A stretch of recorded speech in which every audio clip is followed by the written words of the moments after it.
वालेकुम अस्सलाम। शारिक कैसे हैं आप? अल्हम्दुलिल्लाह ठीक ठाक। शारिक, आज इंडिया समेत पूरी दुनिया के लिए बहुत बड़ा दिन है। बेशक जी, बिल्कुल। हमारे हमसाए मुल्क भारत ने चांद के साउथ पोल पर लैंड किया है। माशाल्लाह। क्या कहेंगे, इंडिया जो है वो पहला मुल्क बना है जिसने चांद के साउथ पोल पर लैंड किया। आज तक कोई भी कंट्री चांद के साउथ पोल में नहीं जा सकी। बड़ी अच्छी बात है जी, हमसाये हमारे तरक्की कर रहे हैं और अच्छे हमसाया होने का हक यही है कि अगर आपका हमसाया तरक्की कर रहा हो तो उसे हसद नहीं करना चाहिए, सीखना चाहिए, कोशिश करनी चाहिए कि आप भी वो सर्कमस्टांसिस क्रिएट करें अपने लिए। जो दूसरे तरक्की कर रहे हैं तो आप भी वो तरक्की को अवेल करें, उनसे सीखें। कोई बुराई नहीं होती किसी भी अच्छे काम को अडॉप्ट करने में, सीखने में। तो मेरा ख्याल है कि आज वो गए हैं, कल हमारा भी बहुत बड़ा दिन था। पहला ऐसा ऑपरेशन था कि 2000 फुट बुलंदी पे जो है 8 इंसान जो है लटक रहे थे और उनको बचाया गया। और मैं समझता हूँ 25 करोड़ लोग भी जो हैं वो लटके हुए हैं चेयर लिफ्ट के बगैर, उनको भी बचाया जाना चाहिए। बाकी इंडिया के लिए अच्छा दिन है, पूरी दुनिया के लिए अच्छा दिन है कि बिलाखिर दुनिया आगे जा रही है, जिद्दत जो है वो मज़ीद आ रही है दुनिया में, और उससे भी जो है ना कुछ अच्छा सीखने में मिलेगा और अच्छी खबरें आएंगी वहाँ से भी। शारिक, ये सिर्फ इंडिया के लिए नहीं, पूरी दुनिया के लिए, पूरी इंसानियत के लिए बड़ा कामयाब एक्सपेरिमेंट होने वाला है। क्या कहेंगे, इंडिया तो चांद पर पहुंच गया है, आज हम लोग कहाँ पे एग्जिस्ट कर रहे हैं? कब तक हम इंडिया की कामयाबी पर पाकिस्तानी अवाम के रिएक्शंस और राय लेते रहेंगे? हम भी चाहते हैं यार हमारा मुल्क भी चांद पर जाए, अपनी कोई कम से कम हम अपने एक सैटेलाइट लॉन्च करें, हम भी प्राउडली उसकी कवरेज करें। हाँ, ये बात तो ठीक है। पहले तो इंडिया को ये कहूँगा, चांद तक आप पहुँच गए हैं और आपके पास टॉयलेट्स नहीं है ठीक तरह, कम अज़ कम उस पर भी थोड़ा सा वर्क कर लें ताकि लोगों को जो है ना अपने आप को इजी रखने में भी आसानियाँ हो। दूसरी बात आपने की कि वो चांद पे चले गए, हम कहाँ पे? देखें, सारी बात होती है लीडरशिप की। हमारे यहाँ कोई भी ऐसा वज़ीर आज़म नहीं जिसने 5 साल का टेन्योर पूरा किया हो, और वहाँ पे जो है वज़ीर आज़म आते हैं वो अपने टेन्योर्स पूरे करते हैं। तो हमें हमारे यहाँ पे और बड़े मुश्किलात हैं यहाँ अवामी तौर पे। अच्छा, एक और बात हम देखते हैं वहाँ में ना, जो एक और कामयाबी ना, वहाँ की आवाम जो है वो नए से नए तजर्बे करती है। पाकिस्तान में ऐसा नहीं है। पाकिस्तान की आवाम चाहती है सारा कुछ हुक्मरान करें, सारा कुछ नवाज शरीफ साहब करें लंदन से आके, या इमरान खान जेल से बाहर आके करें, तो सारा कुछ उन्होंने नहीं करना होता। वो इकबाल कहते हैं ना, अफराद के हाथों में है अक़वाम की तकदीर, हर फर्द है मिल्लत के मुकद्दर का सितारा। तो पर्सनली इंडिविजुअली भी हमें काम करना पड़ेगा। हम हुकूमतों की तरफ देखते रहते हैं। दूसरा, यूथ को एम्पावर नहीं किया जाता, यूथ को यहाँ पर कर्ज नहीं दिए जाते, इसलिए कि मतलब ऐसे उनको लोन्स देने चाहिए, ऐसा सेटअप बनाएं कि वो अपने तजुर्बात जो हैं उनको कर सकें, अपने आप पर पैसे लगा सकें। लेकिन अनफॉर्चुनेटली यहाँ पर NGO ज़्यादा काम करती हैं, गवर्नमेंट कम काम करती है। आपने बात की यूथ की, आपको पता है इस चंद्रयान 3 मिशन के दौरान इंडिया की सरकार ने वहाँ की यूथ के लिए एक कंपटीशन जो है वो अनाउंस किया कि सब चंद्रयान के पार्ट जो है बनाएंगे और उसको जो है रिप्रेजेंट करेंगे 23 अगस्त को। मतलब आप देखें कि इंडिया की जो स्पेस एजेंसी थी वो तो काम कर रही थी, उन्होंने अपनी सारी यूथ को भी काम पे लगा दिया कि आप भाई चंद्रयान के पार्ट तैयार करें, और इसमें मेरा ख्याल है इंडिया के हर स्कूल और कॉलेज ने पार्टिसिपेट किया। देखिए, यूथ कुछ ना कुछ करे ये ज़रूरी है, लेकिन हुकूमत की सपोर्ट भी ज़रूरत है। इंडिया की आवाम को उनकी गवर्नमेंट सपोर्ट करती है, यहाँ पे सपोर्ट नहीं है गवर्नमेंट का। यार देखिए, यहाँ पर ना 2-4 चीज़ें हैं। एक बात आपने पहले खुद ही कर दी कि गवर्नमेंट जो है यूथ को सपोर्ट नहीं करती। दूसरा, कोई बंदा नई क्रिएशन या इनोवेशन करता है तो बजाय उसको एम्पावर करने के हम कहते हैं कि you are not allowed to do so. तीसरी बात यह है कि वहाँ की तरक्की हो कैसे रही है, एक इंडस्ट्री से, फिल्म इंडस्ट्री, दूसरा IT इंडस्ट्री। हमारे ना यहाँ पे IT इंडस्ट्री उस तरह से बूम ले रही है, आहिस्ता आहिस्ता चीज़ें जाना शुरू हुई हैं और इंशाल्लाह आगे जाएंगी। दूसरा, हमारी जो फिल्म इंडस्ट्री है उस पर हमारा मजबी तौर पे हमारी मुख्तलिफ राय हैं, हर बंदे की अपनी अपनी राय है। तो वो भी इतना 60s की बात अगर करें, बैक इन 60 to 70 जो टेन्योर था 10 साल का, उस दौरान सबसे ज़्यादा कमाई पाकिस्तान में जो थी वो फिल्म इंडस्ट्री के ज़रिए हुई, और मीनार पाकिस्तान पर लगने वाला 58 लाख रुपया जो था वो सारे पैसे भी फिल्म इंडस्ट्री से आए थे। लेकिन आज हमारी इंडस्ट्री भी जो है वो काम नहीं कर रही। अगर मौला जट आगे गया, उसने कुछ रेवेन्यू जनरेट किया, तो हमारी इंडस्ट्री में बैठे लोगों ने उसको जो है सपोर्ट नहीं किया, कह दिया ये को क्या कर रहे हैं, ये कौन सा डायलॉग है, मायरा की पंजाबी नहीं ठीक है, और वो सारा कुछ यही नहीं होता। वो अच्छा कर रहे थे। अब पीछे गदर 2 की रिलीज़ हुई तो वहाँ पे उसने 200 करोड़ एक दिन में कमा लिया, जो सनी देओल की तमाम पिछली फिल्मों थी उनका रिकॉर्ड अपने खुद ही तोड़ दिया। तो बात यह है कि वो पैसे कहाँ से कमा रहे हैं, हमें ये देखना पड़ेगा। वो पैसे इससे कमा रहे हैं, चलें जी हम कह लेते हैं हम नाच गाना नहीं करेंगे तो भाई IT में आ जाए ना। हमने उनसे लिया क्या है, वो बिग बॉस होता था, हमने यहाँ पर भी अपना ना हम TV पे शायद ऐसा कोई प्रोग्राम शुरू कर दिया। हम इस चीज़ में तो उनको कॉपी करते हैं, कुछ अच्छा करने में हम कॉपी नहीं करते। अगर उनको कॉपी करना है तो ऐसे एक्सपेरिमेंट्स में करें, वरना ये ना हो कि कल को आप पछताते रहें और वो जो है देखते देखते आपसे जो है 2000 साल आगे चला जाए। तो कोशिश करें कि अपने नौजवानों को एम्पावर करें, इनको फ्री लोन्स दें, इनको सपोर्ट करें और यहाँ पर जो लोग हैं उनको इतनी जो है वो हिम्मत दें कि बेटा तुम कर सकते हो। एक बंदा सिर्फ नौजवानों को ये कहने वाला आ जाए कि ज़रा नम हो तो ये मिट्टी बड़ी जरखेज़ है साकी।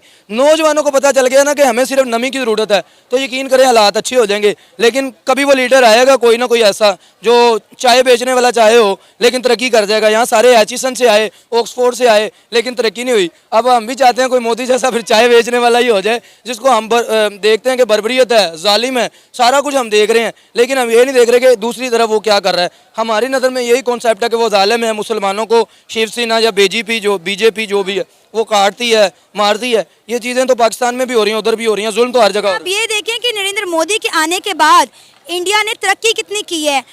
2 टेन्योर इंडिया के प्राइम मिनिस्टर नरेंद्र मोदी अपने पूरे कर चुके हैं और तीसरा उनके आने वाला है। आपको पता है इंडिया के प्राइम मिनिस्टर नरेंद्र मोदी ने आने के बाद एक कैंपेन स्टार्ट की, मेड इन इंडिया, यानी हर चीज़ इंडिया में बनेगी और वो बाहर एक्सपोर्ट की जाएगी। अब आप देखें कि वो हर चीज़ अपने मुल्क में बना रहे हैं और बाहर एक्सपोर्ट कर रहे हैं। बना रहे हैं और यहाँ पे 76 साल से बना रहे हैं क्या? आवाम को। ठीक है जी, ये मेड इन पाकिस्तान है बनाना, यहाँ पे आवाम को बनाया जा रहा है। और दूसरा मैं ना डकी का व्लॉग देख रहा था, उसने ई ट्रोन ली है, कोई 5-6 करोड़ की गाड़ी है ऑडी की। तो ऑडी की जो गाड़ी है उसको ना चार्ज किया जाता है। तो इंडिया में 1100 पॉइंट्स हैं चार्जिंग के और लाहौर में सिर्फ एक ही है DHA के अंदर। तो हम कितना पीछे हैं उनसे, 1099 पॉइंट्स पीछे हैं हम उनसे सिर्फ इसमें।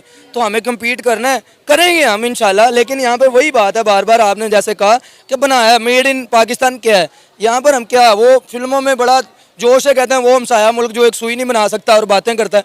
बात ठीक है हम की, लेकिन हम अब करेंगे कुछ ना कुछ इंशाल्लाह। ये नौजवान जो नए आए हैं बड़े पुरुमीद हैं, बस एक ऐसा बंदा चाहिए, जो एक ऐसी लीडरशिप चाहिए जो इनको कहे कि बेटा यू कैन डू दैट। जब कोई ऐसा आ गया तो फिर देखिएगा इंडिया के और यहूदी के हैं सबसे आगे पाकिस्तानी होंगे इंशाल्लाह। आपने बात की इलेक्ट्रिक कार्स की, पाकिस्तान में तो बिजली आती नहीं, गाड़ियां चार्ज कहाँ से होंगी? मुझे आप ये बताएं, बिजली का इतना बिल आ जाता है, आप देखें कि बिजली के बिलों में टैक्स कितना पड़ गया है। का भी टैक्स होता है हमें तो। हाँ जी, रेडियो मेरे दादा ने जो सुना होगा back in 90s 80s 70s, तो उसका भी बिल आज मुझसे लिया जा रहा है। आज बेटा कौन रेडियो सुनता है यार, ये कैसा बना रहे हैं? हम कह रहे हैं ना मेड इन पाकिस्तान, ये प्योर मेड इन पाकिस्तान आवाम को बनाना और बनाया जा रहा है मुसलसल। आपको पता है कि इंडिया में पहला 300 से 200 यूनिट फ्री है, मतलब इंडिया की जो आवाम है 200 से 300 बिजली के यूनिट फ्री करेगी, उसके बाद उन्हें बिजली का बिल आना शुरू होता है। आप देखें कि यहाँ पे क्या निज़ाम है। आज आप अपना बिल उठा के देखें, हर तरह का टैक्स आपके बिल में लग के आएगा। बिल बहुत ज़्यादा इस मरतबा आए हैं। हमारा बिल 73 से जो था ना 2800 2300 2500, हम 4 लोग हैं सिर्फ और एक पंखा चल रहा होता है ज़्यादातर, और सारे वर्किंग पर्सनैलिटीज़ हैं, सारे वर्किंग पर्सन हैं, तो काम पे ही होते हैं, पंखा भी कम चलता है। तो 2800 से आने वाला इस मरतबा 8500 सोलर पे आया। अचानक यूनिट्स उतने हैं और आज भी सुना है कि 5 रुपये नेपरा ने कहा कि महंगा करने की जो है वो समरी अरसाल कर दी है। डॉलर 300 क्रॉस कर गया है, पेट्रोल 300। लेकिन यहाँ लोगों को कोई बात बता दे तो वो कहते हैं जी आप अपने मुल्क की जो है ना वो बेहरमती कर रहे हैं, अपने मुल्क के खिलाफ वर्जी गद्दारी कर रहे हैं। भाइयों चले गए नहीं जानते, और साढ़े इतने होटलों को जायज़ गैस की सहूलत ही नहीं है। वहाँ पे वो नारियल बेचने वाला भी फिल्म में मैं देखा, वो कहता पेटीएम कर दी है। तो आप क्या कर रहे हैं? आपको पता है पिछले दिनों जर्मन का एक मिनिस्टर G20 की मीटिंग के लिए इंडिया गया, वहाँ उन्होंने इंडिया की एक सब्जी मंडी में जाकर सब्जियां खरीदी। उसके बाद उन्होंने QR कोड स्कैन करके सब्जी वाले को जमीन पर बैठ के बिल दिया। वहाँ पे जो भिखारी है वो भी QR कोड के जरिए जो है आपसे भीग लेता है। इंडिया इतना आगे निकल गया है। जो है ना पाकिस्तान की एक बहुत बड़ी बेकरी है और बहुत बड़ा नाम है, मैनुअल चल रही होती है, कोई आपके पास उनके पास कंप्यूटराइज बिल नहीं। खलीफा बेकरी लाहौर में इतनी बड़ी बेकरी है कि वहाँ पे बिस्किट जो बेचते हैं वो 2000 रुपये पर केजी ये बिस्किट हैं। और उनके बिस्किट कोई भी बंदा जाए ना हम जैसा तो वो 3 किलो से कम नहीं लेता कि भाई जाते ही जो है ना मज़ेदार भी अच्छे भी। लेकिन वो क्या कर रहे हैं, मैनुअल। यहाँ पर बट कढ़ाई बहुत बड़ा ब्रांड है लाहौर का, हर बंदा ही तकरीबन खाता है वहाँ देसी कुकड़ जाके। वहाँ पे भी मैंने कहा जायज़ कैश कर दूँ, नहीं है। रिजवान बर्गर इतना बड़ा उनका सेटअप है मेन मार्केट लाहौर में कि बर्गरों की सारी आमने सामने दुकानें हैं। मैंने कहा जायज़ cash, they said we don't have जायज़ कैश। और भी इधर बड़े लोग हैं और पीछे मैंने देखा वो कोयटा होटल है जहाँ पे सादे से लोग हैं, उनके पास जायज़ कैश है। तो सामने आओ हम ये देखते हैं जो बड़े बड़े लोग हैं वो शायद पता नहीं क्या चाहते हैं। मैं एक होटल पे गया तो उसने कहा आप कार्ड से ना पेमेंट करें, मैं आपको जो है ना 5% ही दूंगा, आपको जो टैक्स है आप ना 16% दीजिएगा पर कैश दे दें। मैंने कहा भाई मैं क्यों कैश दूँ? जब कुछ सारा कुछ मेरा जो है वो डिजिटलाइज है तो मैं देता हूँ, लेकिन वो सामा कुछ ना कुछ तो करना चाह रहा होगा। तो हमारे यहाँ अवामी तौर पे भी बददियानती जो है वो बहुत ज़्यादा है। अवाम सारा मलबा नवाज शरीफ या इमरान खान या जरदारी पे डाल देती है। हम भी जो है ना कहीं ना कहीं बहुत ज़्यादा जो है ना पाकिस्तान के साथ लॉयल नहीं है। पाकिस्तान के साथ लॉयल हो जाए, अपने काम के साथ लॉयल हो जाए, फिर ही पाकिस्तान तरक्की करेगा। हम क्या करते हैं कि हम चाहते हैं कि देखते बाहर हैं मौत, हम चाहते हैं मदीने में आए, लेकिन हम जो है मोहल्ले की मस्जिद में नहीं जाते 6-6 दिन। बात ये है कि आपने अगर मदीने में मौत मांग रहे हैं तो अमाल भी वैसे करें कि अल्लाह ताला आपको मदीने में सजदे के अंदर ही मौत दे।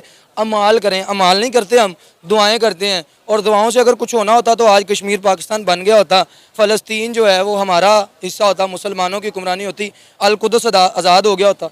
शाम और दुआओं पे पाकिस्तानी शायद ज़्यादा जो है वो बिलीव करते हैं और अमल पे काम करते हैं। तस्बीहां फेर ही जा रहे होते हैं, काम और कोई नहीं करते। प्रैक्टिकल नहीं है, हम बातों में बहुत ज़्यादा है। तो मेरा ख्याल है बातों से आगे जहाँ और भी हैं। हमारा हमसाया मुल्क भारत चांद के साउथ पोल पर पहुंच गया है। भारत को सबसे पहले इस बात में मुबारक हो, वो फर्स्ट कंट्री है जो साउथ पोल पे लैंड किया। इससे पहले जो कंट्रीज़ गए हैं वो नॉर्थ पोल पे लैंड किए थे, और इनकी बहुत बड़ी अचीवमेंट है कि सबसे मतलब कि लो कॉस्ट पे ये चांद पे पहुँचे। तो इंडिया को कांग्रेचुलेट। आप कह रहे हैं लो कॉस्ट पर ये चांद पर पहुंचे हैं, पाकिस्तानी कह रहे हैं कि 615 करोड़ ज़ाया कर दिया। नहीं, ज़ाया नहीं कि ये तो एक कंट्री की अचीवमेंट होती है कि वो दुनिया को एक्सप्लोर कर रहा है, दुनिया की तरक्की में कंट्रीब्यूट कर रहा है। इंडिया को इस बात पे हमें शाबाशी देनी चाहिए। आपको पता है पूरी दुनिया में, पूरी की पूरी दुनिया में इस वक्त इंडिया की इस जीत को जो है वो सेलिब्रेट किया जा रहा है। क्या कहेंगे, आज हमारा हमसाया मुल्क भारत जो है वो चांद पर पहुंच गया, उनका तिरंगा चांद पर लहराया जा रहा है, और हम कहाँ पर खड़े हैं, कहाँ पर स्टैंड कर रहे हैं। देखें, एक बाकी जो बाइसनेस है उससे हट के अगर देखें तो हमारा हमसाया, हमें बड़ी खुशी है कि जो सब कॉन्टिनेंट है उसमें से एक कंट्री ऐसा भी है जो मतलब दुनिया को रिप्रेजेंट कर रहा है। तो ये बहुत बड़ी अचीवमेंट है। अच्छा, क्या लगता है इससे कितने फ़ायदे होने वाले हैं ऑल ओवर द वर्ल्ड, पूरी दुनिया को, क्योंकि सिर्फ इससे इंडिया तो फ़ायदा गेन नहीं करने वाला।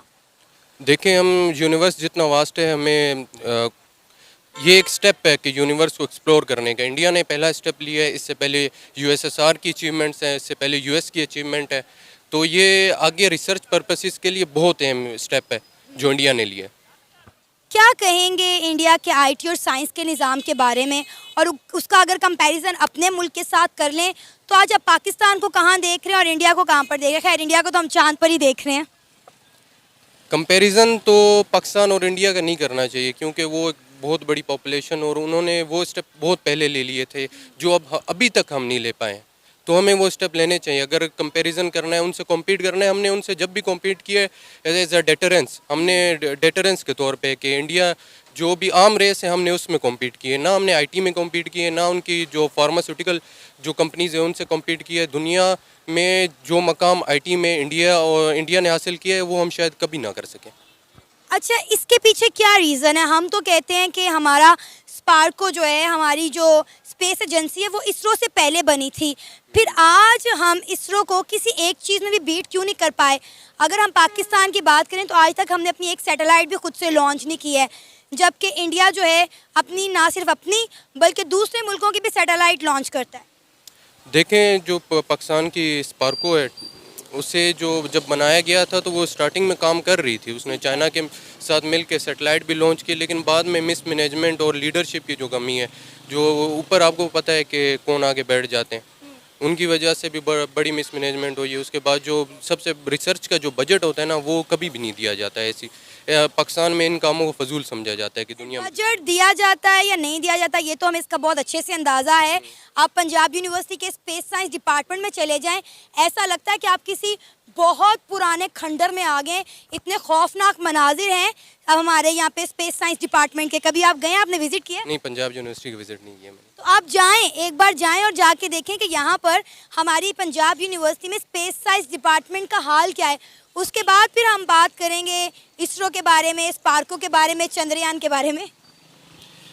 अगर ऐसी सूरत हाल है तो ये तो फिर एक खौफनाक सूरत हाल है कि हमें इस हुकूमत को भी आगे आके देखना चाहिए। लेकिन अभी हम वेट करते हैं, जो होप्स नई हुकूमत आएगी वो कुछ इस तरह के स्टेप लेगी। वैसे भी हम कॉम्पीट करने की हमेशा इंडिया से कोशिश करते हैं, इस दफ़ा भी हम कॉम्पीट करने की कोशिश करेंगे। चांद पे नहीं तो स्पेस में तो पहुंच जाए। अब हम इंडिया को कम्पीट नहीं कर सकते भाई।